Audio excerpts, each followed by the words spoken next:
You ever notice how some pieces of car advice just stick? Like they get burned into your brain the same way you remember your childhood phone number, except nobody actually taught you these things directly. Your uncle said it once at a barbecue, a guy at the gas station mentioned it while you were filling up, your dad said it while checking the oil, and somehow it became gospel. And here's the wild part. Most of that wisdom is either outdated, misunderstood, or flat out wrong. On today, we're going to go through some of the biggest ones, and I promise you, at least one of these is going to make you go, wait, seriously? Let's start with the one almost everybody believes without question. You have to warm up your car in the morning by letting it idle for a few minutes before you drive. This one feels so intuitive, right? The engine is cold, so it needs time to warm up before it can work properly. That made total sense back in the day, like decades ago, when cars used carburetors. Those old engines genuinely needed a few minutes to stabilize before they could run smoothly. But modern engines with fuel injection systems don't work that way at all. They're designed to warm up while you're actually driving, not while sitting still in your driveway. In fact, letting your car idle for 10 minutes does something kind of counterproductive.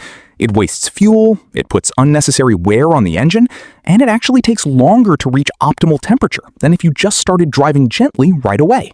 Your engine warms up faster through motion, through the pistons actually working, not through sitting in your driveway waiting like it's late for a meeting. So next time it's a cold morning and you're standing there for 10 minutes watching your breath turn into fog while your car warms up, just know you can skip most of that. 30 seconds is plenty. Then drive gently for the first mile or two, and you're golden. Now here's one that's cost people so much money over the years. Premium fuel is better for your car, so you should always use it, even if your manual says regular is fine.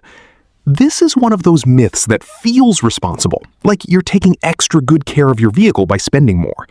But here's the truth.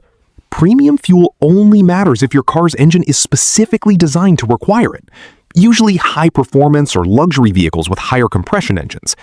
If your owner's manual says regular unleaded is recommended, putting premium in there isn't giving your engine some kind of power boost or magical cleaning effect. It's just more expensive gasoline doing the exact same job. Car manufacturers actually test this stuff extensively, and studies have shown zero measurable difference in performance or fuel economy for cars that don't require premium. So unless your car specifically says premium required, you're basically just donating extra money to the gas station for absolutely no benefit. Kinda hurts to think about, right? All those years, all that extra spending for nothing. Let's talk about tires next, because this is where things get genuinely surprising. Most people believe that the tire pressure number listed on the tire itself is what you should inflate it to. Makes sense on the surface, the number's right there embossed into the rubber, so why wouldn't that be the correct number? But that number on the tire is actually the maximum pressure the tire can safely hold, not the recommended pressure for your specific vehicle. The number you actually want is inside your driver's door, usually on a sticker, or in your owner's manual. These numbers can be pretty different too, and getting this wrong isn't just a minor inconvenience. Overinflated or underinflated tires affect your fuel efficiency, your braking distance, your handling in rain, and even how evenly your tires wear down over time. A lot of people are driving around every single day with pressure that's technically wrong for their car, and they have no idea because they assumed the number on the tire was the one that mattered. Here's another one that gets debated constantly. Running your air conditioning burns way more gas than driving with your windows down. This one used to be more true than it is now, especially with older, less efficient AC systems. But here's the twist that most people don't know. At higher speeds, like highway speeds, driving with your windows down actually creates more aerodynamic drag than running your AC does. Your car has to work harder to push through the air with those windows acting like little parachutes catching wind. So at speeds over about 45 miles per hour, running your AC with the windows up is often the more fuel-efficient option. At lower city speeds, sure, windows down might save you a little gas, but it completely flips depending on how fast you're going, and almost nobody knows that threshold exists. So the real answer isn't AC bad or windows down good, it's actually a lot more situational than either side of the argument wants to admit. Let's get into one that mechanics genuinely find kind of funny. If your check engine light comes on, you need to pull over immediately because something catastrophic is happening. Look, that light flashing on your dashboard is genuinely alarming, especially if you don't know cars that well. It feels like a warning that your engine is about to explode. But in reality, a check engine light can come on for something as minor as a loose gas cap. I'm serious. A gas cap that isn't tightened properly can trigger that exact same light as something way more serious, like a failing catalytic converter. The light itself doesn't tell you severity. It just tells you that a sensor somewhere detected something outside of normal parameters. Now, that doesn't mean you should ignore it forever, because sometimes it really is something serious. But it does mean you don't need to panic and pull over on the highway shoulder the second it lights up. A steady check engine light usually means get this checked soon. A flashing check engine light is the one that means pull over now. Because that usually indicates something urgent, like a misfire that could damage your catalytic converter.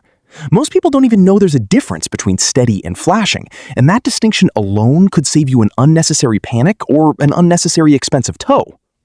Now, let's talk about something that divides people at dinner parties for some reason. Manual transmissions are always better for fuel economy than automatics. This used to be true, like genuinely true for a really long time.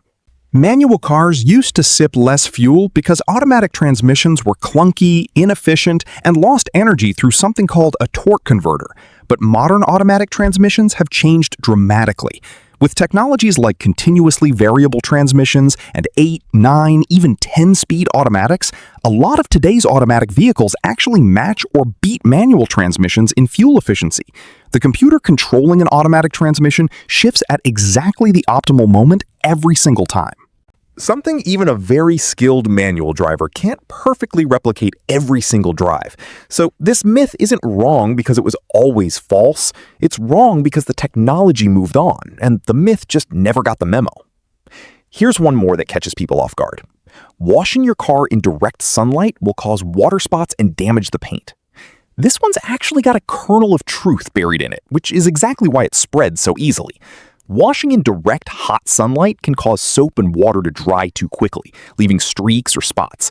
But it's not because sunlight is damaging your paint in that moment. It's simply a drying issue, not a chemical reaction eating into your clear coat. If you dry your car properly and quickly after washing, sunlight isn't your enemy at all.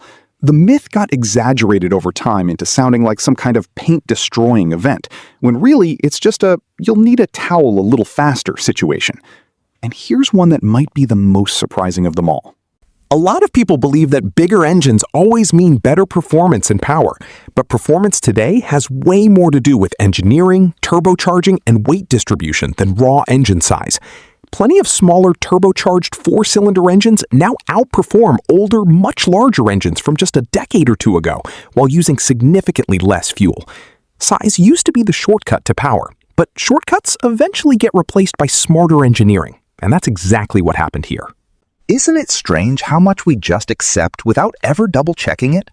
Car culture is full of these little inherited truths, passed from person to person like a story that gets slightly changed each time it's told, until the original facts basically dissolve into folklore. And the thing is, none of these myths are stupid to believe. They all made sense at some point, or they sound logical enough that nobody thinks to question them. That's exactly why they survive so long. So here's a question worth sitting with. If a piece of car advice sounds like common sense, but nobody can explain why it's actually true, is it possible we're not really believing facts at all, but just repeating comfortable habits?